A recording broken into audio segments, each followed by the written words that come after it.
नमस्कार. आपण पाहिले की जेव्हा एक राजा युद्धक्षेत्रात स्वतःला कमजोर समजू लागतो तेव्हा तो आपल्या गुरुकडे जातो. ही कथा आहे अशा शक्तिवान राजाची ज्याच्याकडे सर्व काही होते. सेना होती, शस्त्र होते, गंगापुत्र भीष्म, गुरु द्रोण, अश्वत्थामा, सूर्यपुत्र कर्ण यासारखे मोठे मोठे योद्धे होते. पण तरीही दुर्योधनाच्या मनामध्ये भीती होती. पांडवाचे सैन्यशक्ती पाहून दुर्योधन विचलित झाला आणि म्हणून दुर्योधन त्याच्या गुरु द्रोणांकडे गेला. काय सांगायचे होते दुर्योधनाला? चला पाहू. अध्याय 1 श्लोक 3. पश्येतां पांडुपुत्राणाम आचार्य महतीं च मुं युधां द्रुपदपुत्रेण तव शिष्येन धीमता. दुर्योधन आपल्या गुरुद्रोणांना सांगतो की बघा आचार्य, ही पांडवाची ही महान सेना द्रुपदाचा पुत्र आणि तुमचा बुद्धिमान शिष्य दृष्टद्युम्न ने उभी केली आहे. पहा, तसे पाहिले तर हा आपल्याला फक्त संवाद वाटतो, पण त्यात दुर्योधन गुरु द्रोणांच्या गुरुपदावरच प्रश्न निर्माण करत आहे.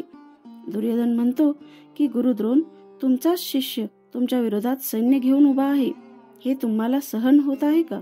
दुर्योधनाला वाटते की असे म्हटल्याने गुरु द्रोण पूर्ण ताकदीने हे युद्ध जिंकण्यासाठी दुर्योधनाला मदत करतील, कारण गुरु द्रोण हे युद्ध त्यांच्या मनाविरुद्ध लढत होते.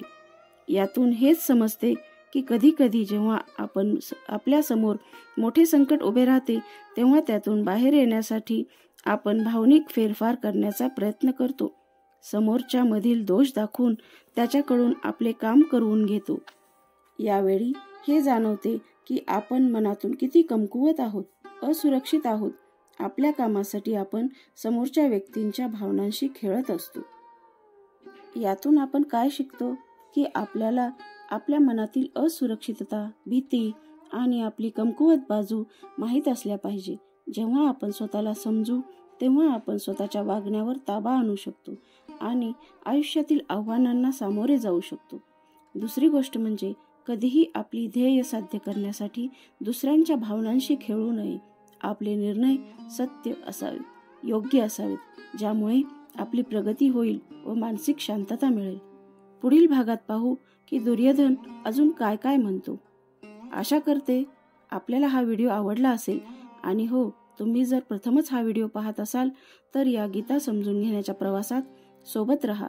लाईक करा, शेअर करा, सबस्क्राईब करा. आपली मते मला कमेंटद्वारे नक्की कळवा.